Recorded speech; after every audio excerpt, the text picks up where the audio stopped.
오늘을 살아가는 묵상 시간입니다. 오늘 본문 말씀 요엘서 2장 12절의 말씀입니다. 여호와의 말씀에 너희는 이제라도 금식하고 울며 애통하고 마음을 다하여 내게로 돌아오라 하셨나니. 여러분, 이 참된 신앙이 무엇이라고 생각합니까? 우리의 생각은 전부 버리고 하나님의 말씀 하나만 붙드는 것이죠. 말씀 하나 붙들고 갈 때까지 가는 것이 참된 신앙의 모습입니다. 이 창세기에 나오는 그 믿음의 족장들을 보시면요, 논리적으로 이해가 되지 않는데도 본토 친척 아비 집을 떠났습니다. 첩과 아들을 보내고 뒤늦게 얻은 아들의 가슴에도 칼을 꽂으려고 하는 그 믿음을 보여주었던 거죠. 이것이 바로 참된 신앙이라는 것입니다. 나의 아성을 자꾸 쌓고 있으면, 그것을 신앙으로 생각하고 있다면 여러분, 그것은 하나님의 생각과 정반대로 가고 있는 길이라는 것이죠. 오늘 본문에도 이 유다 백성들은 하나님의 말씀은 명분으로만 세워놓고 실제로 자기들의 성을 계속해서 쌓아놓고 있었습니다. 그 결과가 무엇이었습니까?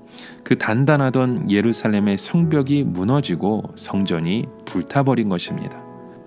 그들은 그렇게 모든 것이 무너지고 나서야 하나님께 돌아와 그 신앙의 모습으로 다시금 재건하는 일들을 시작했던 것입니다.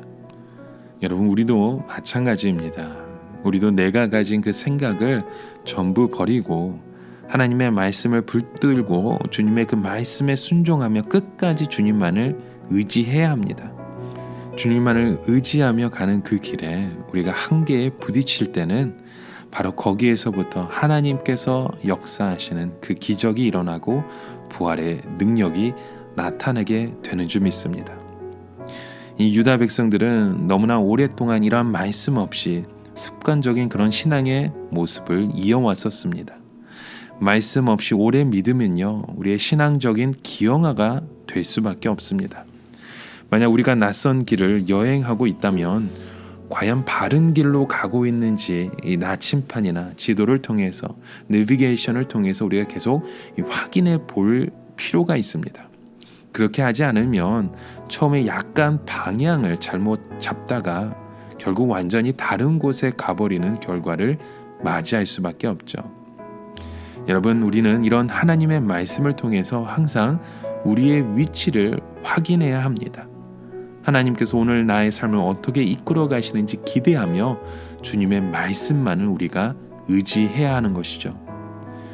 요엘서를 통해서 계속해서 말씀하는 것이 무엇입니까? 바로 아직도 유다에게 기회가 있다는 것입니다.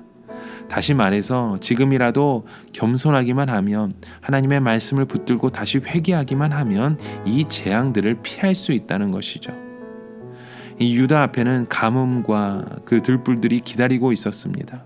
하나님의 신호만 떨어지면 달려들려고 준비하는 그 산 너머에 잔뜩 기다리고 있는 것들이 있었죠.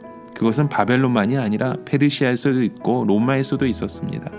그러나 지금이라도 굵은 배를 두르고 하나님 앞에서 자신의 그 교만하였던 삶, 그것을 고백하고 회개하고 겸손히를 되찾기만 한다면 하나님께서 이 모든 재앙을 거두시고 지금까지 당한 어려움을 갚아주신다는 것입니다.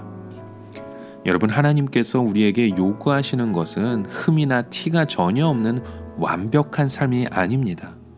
우리가 어떻게 하나님 앞에서 완벽할 수 있겠습니까? 하나님께서는 우리가 연약하여 실수로 하나님의 뜻을 거역하는 것에 대해서는 이렇게 진노하시도 않습니다. 하나님께서 유다 백성들에게 진노하셨던 것은 그들이 정직하지 않았기 때문이죠. 하나님 앞에 자신들의 그 연약함을, 부족함을 솔직하게 시인하고 그의 용서와 은혜를 간구하지 않았기 때문입니다. 여러분, 오늘 우리에게 하나님이 원하시는 것은 이러한 정직과 겸손을 원하십니다. 여러분, 겸손은 이 수십 가지의 재앙을 막는 방패이자 하늘의 문을 여는 열쇠인 것입니다. 겸손한 사람은 자기만 사는 것이 아니라 주위 사람들까지 함께 살아낼 수 있는 거죠.